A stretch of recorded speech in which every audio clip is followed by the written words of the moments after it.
Magandang araw!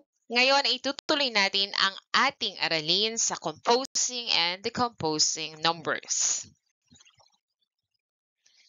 Bago yan, balikan muna natin ang ating nakaraang aralin. Alin ang dalawang bilang kapag pinagsama ay magiging 4? Ito ba ay 1, 4, 3, 2? Alin sa mga ito ang kapag pinagsama, mabubuo ang 4 o makokompose ang 4? Kung ang sagot mo ay 1 at 3, tama ka. Alin naman sa dalawang bilang kapag pinagsama ay magiging 5? Kung ang sagot mo ay 1 at 4, tama ka. Ikatlo, isulat ang nawawalang bilang. Dito, i-decompose ang 5. Ano kaya ang magiging kapartner ng 2 para mabuo ang 5? Kung ang sagot mo ay 3, tama ka. Ano naman kaya ang bilang na ilalagay natin dito kung i-compose natin ang 3 at 2? Tama, 5. Ito ay nasa ikatlong bilang na. Isulat ang nawawalang bilang para mabuo ito. Ano kaya ang ipapartner natin sa 2 para mabuo ang 4? Tama, 2. So ngayong araw, tatalakayin naman natin ang pag-compose at decompose ng bilang na 6 at 7.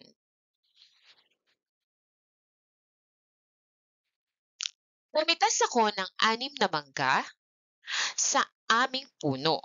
Ibibigay ko ito kay Carla at Aldrin. Paano ko ito hahatiin sa kanila?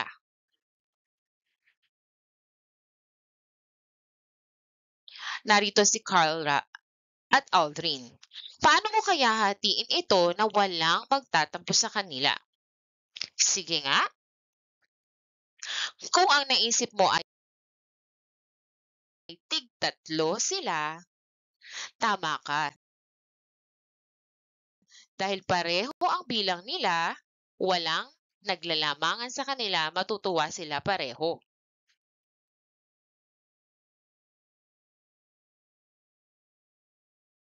Paano natin ito isusulat sa bilang? So 6, dinecompose natin sa 3 at 3.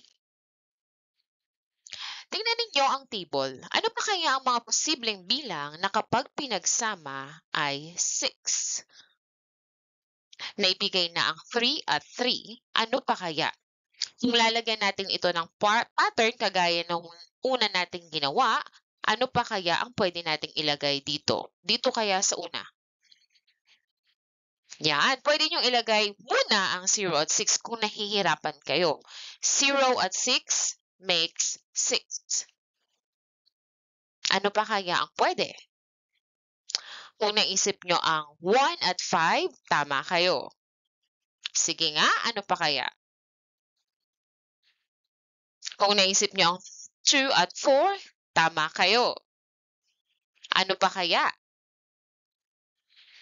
Kung naisip nyo rin ang 4 at 2, tama ulit kayo. May dalawa na lang na natitira. Ano kayang bilang ito? Kung naisip nyo ang 5 at 1, tama kayo. At ano kaya ang huling pares ng bilang? Ito ang 6 at 0. Ngayon, obserbahan ninyo ang mga pares ng bilang. Ano ba ang inyong napansin? Kung ito ang ilan sa mga obserbasyon nyo, mahusay kayo. Tingnan natin. Una, kapag tumataas ang bilang sa column ni Carla, bumababa naman ang bilang sa column ni Aldrin. So, tingnan nyo.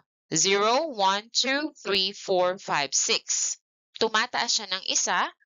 Tapos, dito naman kay Aldrin, bumababa ng isa. 6, 5, 4, 3, 2, 1, 0. Yan. So, ginawa natin 'to upang mas mabilis niyong makita o magawa at maisip ang mga bilang na kapag pinagsama ay magiging 6. O ano yung mga number na pwede nating pagsamahin para maging 6. Okay? Ano pa ang obserbasyon? May 7 pares ng bilang kapag pinagsama ay 6 ang sagot. 1, 2, 3, 4, 5, 6, 7 pares ng bilang. Ang ibang pares ng bilang ay pareho pero magkaiba ang pwesto. Halimbawa, 5 at 1. Makikita nyo na ito ang 5 at 1, 1 at 5. Alin pa? 0 at 6, 6 at 0. 2 at 4, 4 at 2. Binaliktad lang natin pero pareho lang sila ng number. Magkaiba lang ng posisyon. Ngayon, para mas matandaan nyo, basahin ninyong muli ang mga pares ng bilang. Ang 6 ay 0 at 6. Ang 6 ay 1 at 5. Ang 6 ay 2 at 4. Ang 6 ay 3 at 3. Ang 6 ay 4 at 2. Ang 6 ay 5 at 1. Ang 6 ay 6 at 0.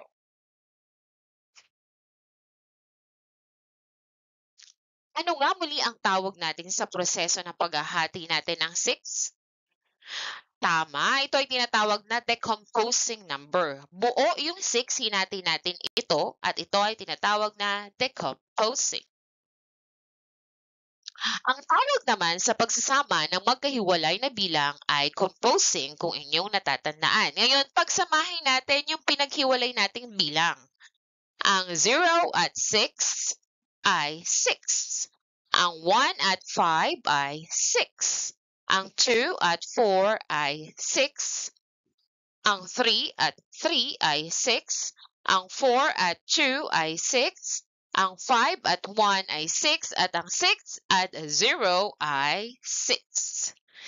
Dito, binuo ulit natin. Kanina, pinaghiwalay natin. Paano kaya kung may 7 pares tayo ng mangga? Paano ninyo ito i-compose at i-decompose? Tingnan ninyo. Maaari ito umpisahan sa 0 at 7. Kagaya kanina, nag-umpisa tayo sa 0 at 6. Okay? Para mas mabilis kayong makapag-isip ng iba pang bilang. So, ang 7 ay 0 at 7. At i-compose ulit natin yung pinaghiwalay nating salita. 0 and 7 makes 7. Ano pa kaya ang ibang pares? Yan, meron din tayong 1 at 6. Okay, kanina yung 0, dinagdagan natin ng 1, naging 1. Yung 7, binawasan natin ng isa, naging 6. Kaya ito ay 1 at 6. So, ang 7 ay maaaring i-decompose sa 1 at 6. At pag binuo natin ang 1 at 6, it makes 7. Next, pwede rin itong 2 at 5. Ang 7, kapag dinecompose ay 2 and 5. At ang 2 at 5 ay makakabuo ng 7. Maaari din itong 3 at 4. So, ang 7 ay 3 and 4. At pag binuo natin ang 3 and 4, it makes 7. Maaari nyo rin pagbaligtarin yung 3 at 4. Gagawin naman natin itong 4 at 3. So, ang 7 ay 4 at 3, and 4 and 3 makes 7. Kanina, meron tayong 2 at 5. Ngayon, baliktarin natin. Gawin natin 5 at 2. So, ang 7 ay 5 and 2, and pag binuo natin ang 5 and 2, it makes 7. Kanina, meron din tayong 1 and 6. So, binaliktaran lang natin. Ginawa nating 6 and 1. So, ang 7 ay 6 and 1, and 6 and 1 makes 7. At kanina meron tayong 0 at 7. Binaliktad lang natin, naging 7 at 0. Ang 7 ay 7 and 0 at yung 7 at 0 ay 7. Ngayon, ano nga mali ang tawag sa pagsasama ng dalawang ibinigay na numero upang maging isa? Tama, ito ay tinatawag na composing number. So kapag nagko-compose tayo ng number, mas lumalaki ba o lumiliit yung bilang? Kung ang sagot mo ay mas lumalaki, tama ka. So kapag tayo nagko-compose, mas lumalaki yung bilang kasi pinagsasama natin. Ano naman ang tawag natin sa proseso ng paghahati natin ng 6 at 7? Kanina hinati din natin yung 7. Ano kayang tawag dun sa proseso pag atin ito hinahati? Tama, ito ay tinatawag na decomposing. So, kung sa composing lumalaki ang bilang, sa decomposing lumiliit ang bilang dahil ito nga ay ating hinahati. Sige nga, subukan nyo nga ito kung inyong naunawaan. Isulat ang nawawalang bilang. So ito, 7. I-decompose natin siya. Ang isang number ay 7. Ano ang ipapartner natin sa 7? Para ito ay 7 pa rin. Sige nga, isipin nyo nga. Maaari nyo isulat sa inyong papel. Kung ang sagot mo ay 0, tama ka. Next. I-compose natin ng 3 at 3. Ano kaya ang bilang ito pag ating itong i-compose? O, pag sinabing compose, pinagsama. Kung ang sagot mo ay 6, tama ka. Ikatlo. Yan. The number 6 may be decomposed into blank and blank. Alin kaya dito sa mga bilang na to kapag dinecompose ay pwede sa 6. So, ang 6 at 0 ay 6. Ang 1 at 4 ay 5. Ang 3 at 1 ay 4. Ang 2 and 5 is 7. So, alin kaya dito? Kung ang sagot mo ay A, tama ka. How many pairs of number make 6? So, kanina, binigyan kong diin kung ilang pares ng bilang ang makakabuo ng 6. Inyo ba yung natandaan? So, ano kaya yon? Kung ang sagot mo ay D7, tama ka. May 7 pares ng bilang kapag pinagsama ay 6. And the numbers blank and blank does not make 7. Alin daw kaya dito ang kapag pinagsama, hindi magiging 7? So, tingnan natin. 0 and 7, 7. 2 and 4, 6. 6 and 1, 7. 4 and 3 is 7. So, ano ang tamang sagot? Tama, letter B. Sana'y may natutunan kayo sa ating aralin ngayong araw na ito. Salamat!